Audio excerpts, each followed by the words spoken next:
It's all about striking that balance, harnessing the power of AI while maintaining human control. You're essentially giving them a super smart assistant. Hmm. Think of it as augmenting your team's capabilities, not replacing them. I like where you're going with this, and it brings up another point I wanted to explore. The document mentions team feedback and engagement quite a bit. It seems like they're really hammering home the importance of involving the team throughout the process. They are, and for good reason. You can have the most sophisticated Gen AI tools in the world, but if your team doesn't trust them or understand how to use them effectively, you're not going to see the results you're hoping for. So, what are some concrete ways to get the team on board? I'm thinking beyond the usual let's have a meeting approach. Start by understanding their needs and concerns. What are their pain points? Where do they see potential for AI to improve their workflows? A simple anonymous survey can be a great starting point to gauge their current understanding and comfort level with AI. That's a really practical idea. I can see how that would help tailor the implementation to their specific needs and make it feel less like a top-down mandate. Exactly. It's about making it their AI, not just something that's being forced upon them. Then, once you have a better understanding of their perspectives, you can start introducing Gen AI in a way that feels relevant and approachable. What about pilot projects? The document mentions those as a way to test the waters. Pilot projects can be incredibly effective. Let's say your marketing team spends hours each week writing product descriptions. You could implement a Gen AI tool specifically for that task and gather feedback from the team on how it's working.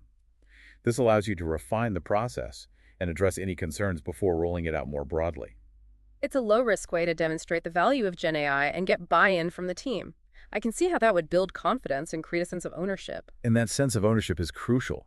When team members feel like they're part of the process, they're more likely to embrace the technology and advocate for its use. This makes me think about the training aspect.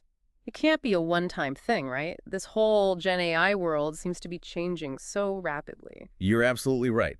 Continuous training and support are essential to ensure your team stays up to date and confident in using Gen AI.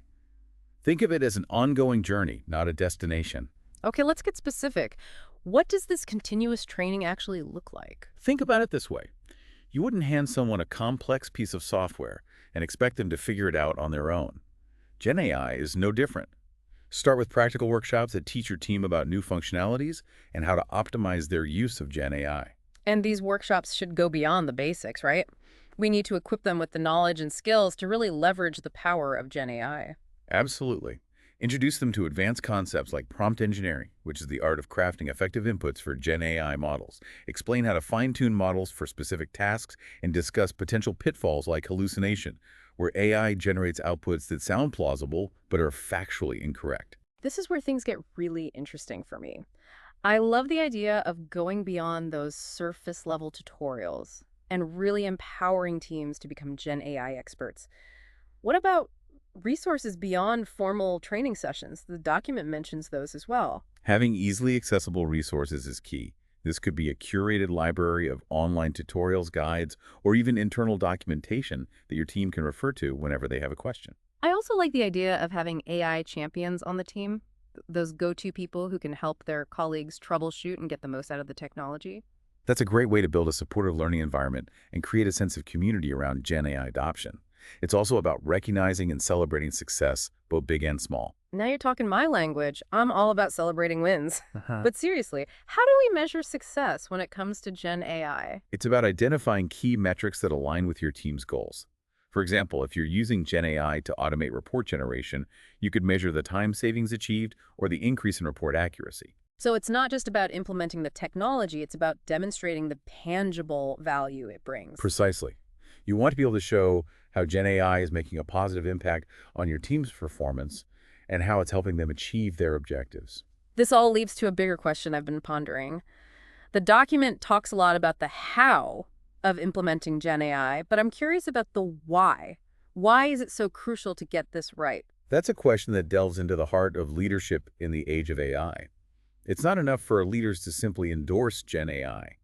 They need to be active participants in the process, demonstrating its value and encouraging a culture of experimentation and learning. So how do leaders actually walk the walk when it comes to Gen AI? The most powerful way is by using Gen AI themselves. If the leader is actively incorporating these tools into their workflow and showcasing their effectiveness, it sends a strong message to the team.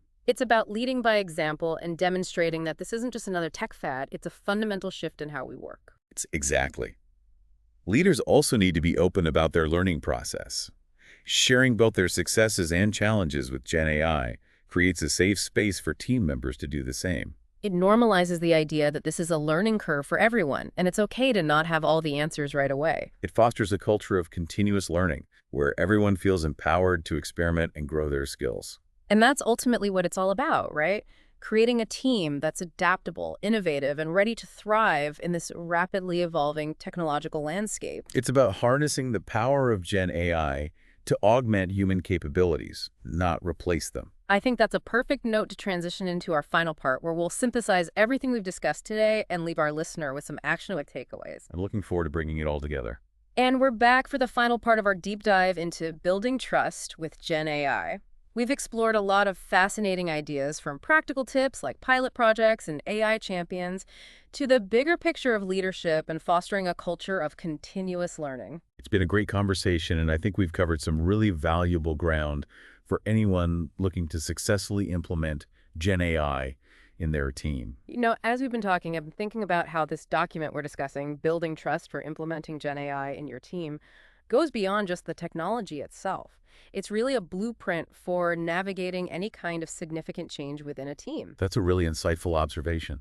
The principles of transparency, communication, and collaboration are essential for any successful change management initiative, whether it's adopting new software restructuring teams or even just shifting to a new way of working. Exactly. It's all about bringing people along on the journey and making sure they feel heard, understood, and empowered. And that's where leadership plays such a crucial role.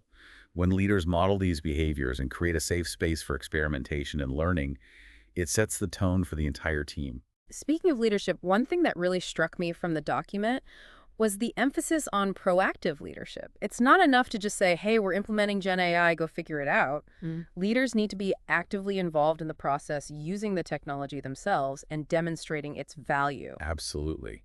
When leaders walk the walk and show that they're committed to this new way of working, it sends a powerful message to the team. It also helps to break down any perceived barriers or resistance to change.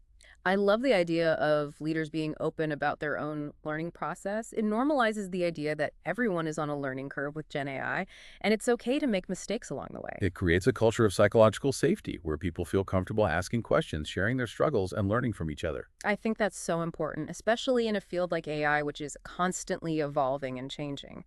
We all need to be lifelong learners, and leaders need to create an environment that supports that. And it's not just about leaders. It's about creating a team culture where everyone feels empowered to learn and grow.